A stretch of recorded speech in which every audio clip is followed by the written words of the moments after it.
masakan Palestina itu hampir punah karena itu resep-resepnya pun diambil dan di rebrand lah, dibilangnya oh ini is Israeli gitu.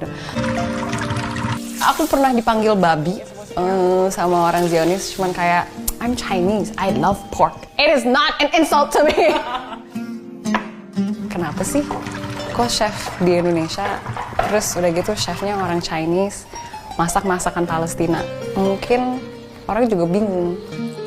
Pada dasarnya ini adalah penjajahan gitu. Penjajahan yang dibiarkan selama 75 tahun.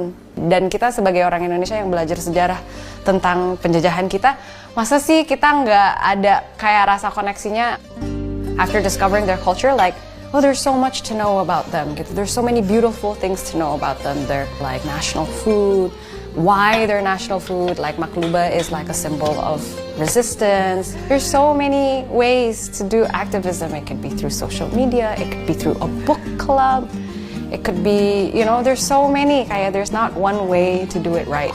My main message was untuk menunjukkan ke orang, oh bahwa orang Palestina tuh budayanya tuh sangat kaya.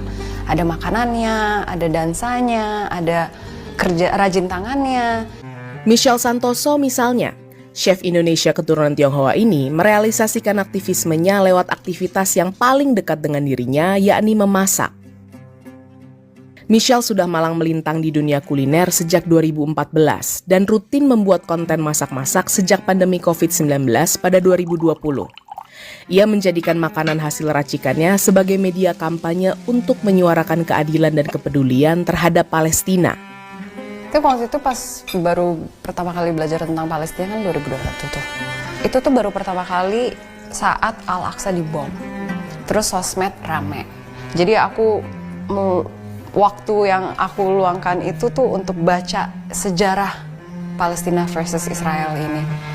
Dan kalau misalnya bener-bener diulik sampai ke bawah-bawah, this is not a fair fight gitu. Sebenarnya disebutnya konflik, tapi sebenarnya bukan konflik sama sekali. Ya penjajahan gitu. We start by taking out all our anger on the chicken thighs and cutting them into chunks. If you don't... Pada 2023, Michelle yang sebelumnya membuat konten masak lucu-lucuan dengan menyebut dirinya anti Michelle, memutuskan untuk mulai membuat konten masak-masakan Palestina. Ia membuat masakan Palestina sembari bercerita soal makna di balik makanan yang ia buat ataupun membahas sejarah Palestina itu sendiri. After discovering their culture, like, oh there's so much to know about them gitu. There's so many beautiful things to know about them. They're tatris, you know, they're like national food. Why they're national food, like makluba is